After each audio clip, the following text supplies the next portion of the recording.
Eu acredito que as histórias em quadrinhos são uma mídia, mas na maior parte do mundo ela ainda é vista como um gênero. O potencial das histórias em quadrinhos está em você conseguir produzir uma história de certo modo com poucos recursos. Viver, no geral, para todo mundo, quadrinhos no Brasil é uma coisa muito difícil. Você falar que você vive só daquilo, não, eu só faço aquilo, só desenho meu quadrinho e só quero fazer isso na minha casa, é complicado. Então, normalmente, quem trabalha com quadrinho hoje trabalha tem várias fontes. O fato de que a gente hoje em dia consegue colocar em livrarias já mudou esse cenário de uma maneira, assim, absurdamente favorável para quem produz quadrinhos. E nessa primeira década aí do século XXI é que a gente está conseguindo retomar, mas com uma produção considerável, sabe? São muito mais artistas. E essa produção independente só é viável se você tiver algum tipo de infraestrutura. Isso é fundamental para continuar semeando a grande quantidade de quadrinistas que estão surgindo e com altíssima qualidade. O fato de eu fazer quadrinhos independente não é nenhuma negação à existência das editoras. Quanto melhor elas estiverem, melhor para mim também, enquanto quadrinista independente, até porque praticamente eu sou um selo editorial, um pequeno selo editorial. Eu acho que meu projeto, ele leva muito em consideração o que o público está falando enquanto ele é construído. A gente tem produção de quadrinho de norte ao sul do país, e muito, e bom, e com uma qualidade boa. Quando a qualidade cresce, a quantidade cresce, o público cresce. Isso faz com que talvez a gente consiga produzir coisas ainda mais experimentais. Eu acho que isso é muito interessante. O que falta, no meu ponto de vista, é uma maneira de escoar toda essa produção. Porque eu acho que nunca se produziu tanto quadrinho brasileiro como nos últimos 2 anos. Porém, o número de leitores não aumentou na mesma proporção. E a maioria das pessoas ainda não tem acesso a essa produção toda. Os eventos foram que ajudaram a produção independente a crescer, né? A própria distribuição de banca exige que você tenha uma tiragem muito maior do que a gente tinha. Então, é no evento que a gente consegue botar a produção para vender e ter o contato com o público. Porque a maioria dos artistas independentes, a grande maioria, e até das editoras, já está focando esses eventos como um celeiro de lançamentos para que eles tenham um retorno financeiro maior. No meu caso, o financiamento é eu mesmo, porque o recurso de ter a máquina em casa, ele permite porque eu uso mão de obra escrava, né, que sou eu mesmo, eu não pago para eu imprimir. Então, para mim, ele se torna muito barato. É só papel, tinta e chapa e estamos imprimindo. Atualmente, os quadrinhos têm mostrado possibilidades das mais variadas para viabilização de projetos.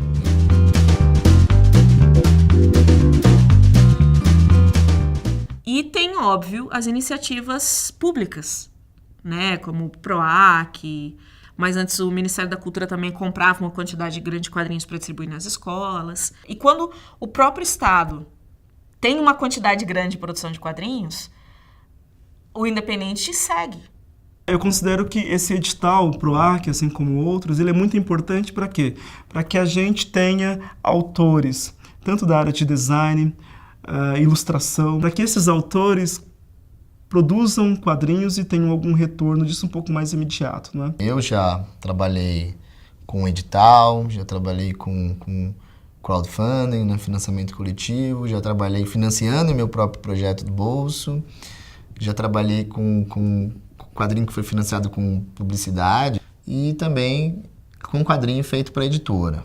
São propostas diferentes, mas são propostas muito interessantes que ajudam o artista a se autoproduzir, se autoeditar ou pelo menos financiar partes da produção. O livro Kombi ele surgiu de um edital do PROAC de 2013. O edital ele foi importante para mim para a conclusão do livro, para conseguir a editora, para conseguir editar da melhor forma, conseguir até com que inicialmente o livro tivesse um valor nas livrarias bem acessível para quem tivesse interessado.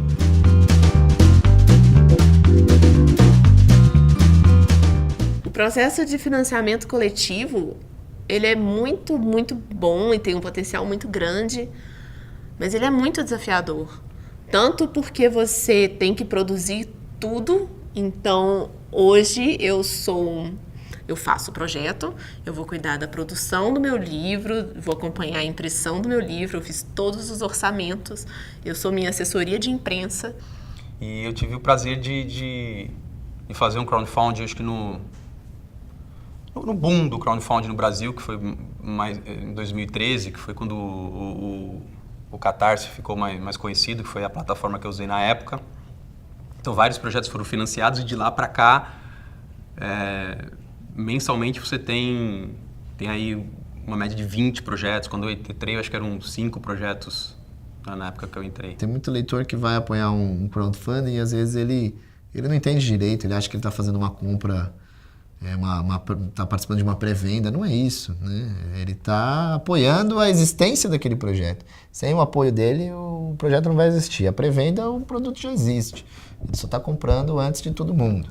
Tem que ter cara de pau de mandar direto por e-mail de algumas pessoas, mandar por WhatsApp e criar uma rede, criar um público.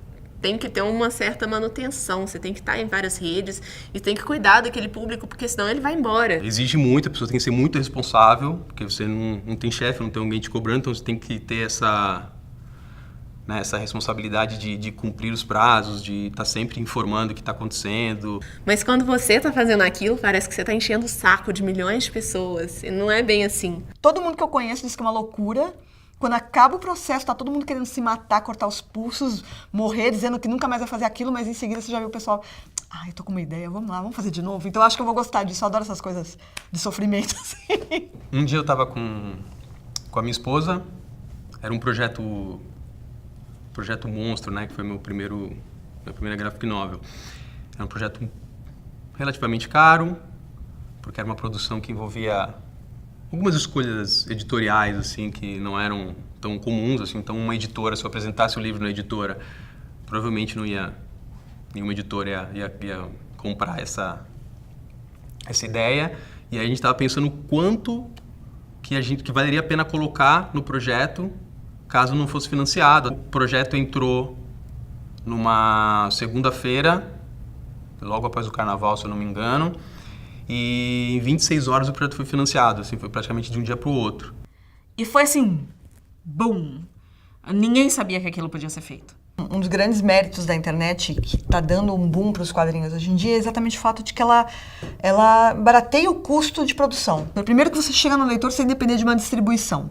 E o público da internet é o meu primeiro público. Então eu lanço um livro e ele sai da internet, mas ele sai da internet. Ele estava lá antes de tudo. É uma coisa diferente, você se liga muito mais ao público. Até o fato da pessoa saber que essa troca, né, de eu tô comprando um livro, entre aspas, estou comprando um livro, mas eu estou ajudando isso acontecer, né?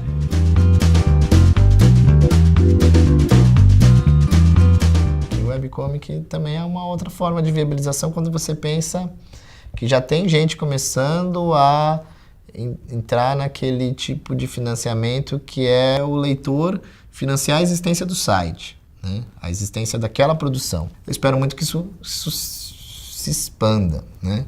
E eu tenho apostado no online, no Social Comics. Então eu coloco na plataforma, as pessoas leem e a plataforma me paga. Por enquanto tem funcionado. Tem funcionado bem. Eu chego num leitor do Acre, entendeu? Sem precisar contar com coisas que oneram pra caramba, como estoque, como distribuição, impressão. Então, se você faz o seu quadrinho só pra internet, você já consegue mandar, já consegue chegar, a sua mensagem chega nesse leitor. Sem falar, obviamente, que o lado digital para a parte de produção de quadrinhos foi um avanço inegável. Hoje em dia, se quiser, dá para fazer tudo digital. Então, isso teve um impacto muito grande na velocidade de produção, na economia dessa produção, porque eu não gasto mais para mandar a coisa é tudo automática, eu consigo mandar. Tirou um pouco desses intermediários de transporte e fez com que a gente tivesse uma agilidade muito maior entre o tempo que foi produzido e o tempo que foi publicado.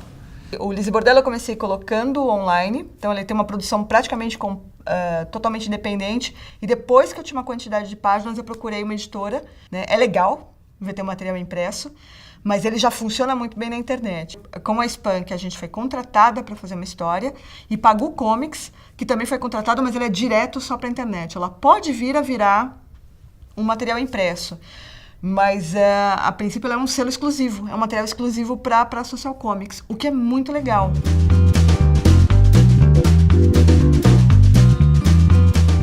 Fazer quadrinhos independente no Brasil é sempre um desafio, né? Porque, na maioria das vezes, tira-se do bolso.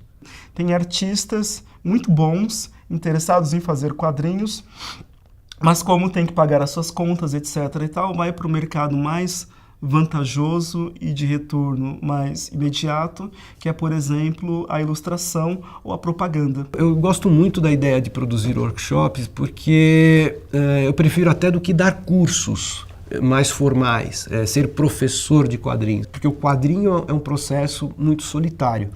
A pessoa escreve e desenha sozinha. Então, a relação de produção com outros autores não é muito comum.